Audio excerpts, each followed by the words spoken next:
India rejects the F-35. That's laughable, because the US never even offered it. Yes, you heard that right. Across YouTube, social media, and even some news headlines, there's this story floating around that India said no to the F-35, America's most advanced fighter jet. And honestly, it's almost funny. Almost. The truth is far more interesting. India never actually had the option to reject it because the US hadn't officially offered the F-35 in the first place. It was Prime Minister Modi who asked during a visit to the United States if India could buy it. The US, after careful consideration, decided to give India a chance, but with a catch: strict conditions, oversight, and a very long waiting list. So why is this story exaggerated? Part of it is media hype. A flashy headline saying India rejects the F-35 gets clicks, views, and shares. But it also taps into a national narrative of strength, projecting power, showing the world that India can make bold choices. The problem is, reality rarely matches the hype. And this isn't just about headlines or clicks. India's air power, its credibility on the global stage, and even its strategic posture against neighbors like China and Pakistan are tied to this story. If the world believes India has turned down the most advanced fighter jet on the planet, it changes perceptions, and not necessarily in India's favor. So, buckle up, because this isn't just a story about jets. It's a story about politics, perception, and the high-stakes game of international defense, where misunderstanding one headline can make a country look weaker than it really is. Here's where things get interesting. Modi didn't just sit back and wait. He actively asked the US if India could buy the F-35. The Americans didn't say, sure, here you go. Instead, they set a long list of conditions, and this is where reality starts to clash with media hype. First, India would have to buy additional American weapons alongside the F-35, and we're not talking about the shiny latest models. Some of these were unsold or even considered outdated by the US themselves. Think of it like buying a brand new iPhone, but the store also makes you take a drawer full of old, outdated chargers. Next, there's the issue of oversight. The United States wouldn't just sell the plane and walk away. All maintenance, repairs, and operational monitoring would have to be handled under strict United States supervision. India couldn't simply fix the F-35 in its own hangars. They'd need American certified personnel, parts, and protocols. And speaking of hangars, India would also need to build massive new facilities to store and maintain these jets. We're talking specialized hangars, support infrastructure, and training centers, a huge investment even before a single plane ever flies. Finally, the timeline. Even if a deal were signed today, India would not get the jets immediately.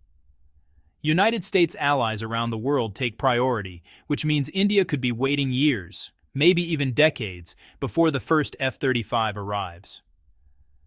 By that time, the regional air combat landscape could have changed completely. In short, buying the F-35 isn't like ordering a new car online. It's a complex, multi-layered negotiation with logistical, financial, and political hurdles, something that, honestly, media headlines rarely bother to explain. To understand why buying the F-35 would be such a challenge, we need to look at history. India has bought advanced fighter jets before, but operating them hasn't always gone smoothly. Take the French Rafale, for example. India paid billions for these jets, expecting them to dominate in air combat. Yet before even making the final payments, some of these jets were shot down, exposing vulnerabilities.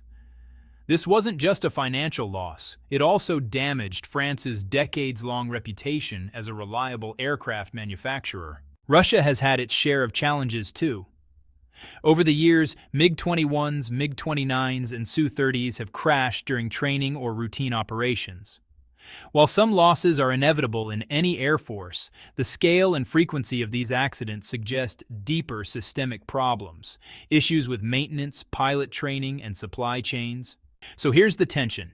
If India struggles to safely operate jets it already owns, jets it bought with full support from foreign manufacturers, how could it manage the highly complex F-35?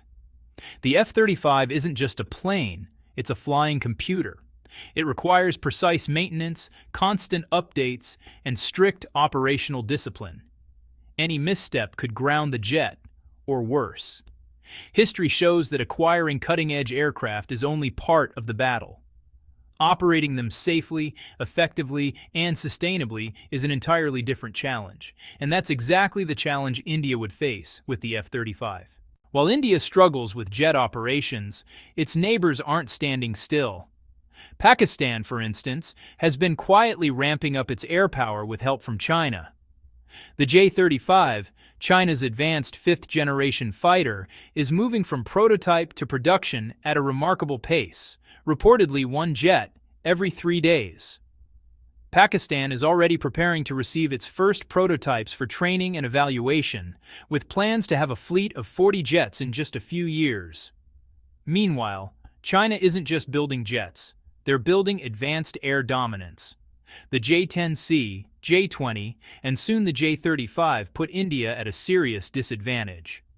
In air combat terms, India's current fleet is like trying to play professional soccer with a high school team. Its planes are outclassed in technology, radar, and weapon systems. The stakes are real. Without F-35s, or a credible alternative, India risks not just losing face, but also facing genuine strategic vulnerabilities. Any conflict in the region could quickly expose gaps in air defense and strike capabilities. This isn't speculation, it's a race. And in a race where neighbors are accelerating production while you're still dealing with maintenance problems, being left behind isn't just embarrassing, it could be dangerous. If relying on foreign jets is already tricky, India's own fighter programs face even bigger hurdles. The AMCA, India's ambitious fifth-generation fighter, is still at the model stage. Core components like engines, radars, and avionics aren't even finalized yet. Essentially, it exists more on paper and in prototypes than in the sky. The challenges go beyond design. Developing a modern fighter requires a full industrial ecosystem. India lacks high-power wind tunnels for testing aerodynamics at extreme speeds, can't mass-produce high-quality engines, and struggles to manufacture critical materials like titanium alloys and rare earth components. In comparison, the United States, China, and Russia dominate these technologies, giving them a huge head start. Even history warns against overconfidence. India once joined Russia in early development of the Su-57 fifth-generation fighter. But when Russia refused to share core technology, India pulled out, leaving it with funding spent but no real control or expertise gained. That lesson still applies today. Ambitious plans without foundational capabilities often end in costly delays and compromised results. In short, India's indigenous fighter programs are ambitious, but ambition alone doesn't make a fifth-generation jet. Without engines, radars, or critical materials, the AMCA risks being more of an airshow model than a real combat aircraft. Even if India wanted to go fully independent, producing a fifth-generation fighter is far from simple. The problem isn't just money or design, it's the industrial and technological foundation. Modern jets need rare earth materials, advanced alloys, high-tech radars, and precision engines. Most of these are tightly controlled globally. China and the United States dominate the production of gallium nitride radars, for example, which give jets superior detection and targeting.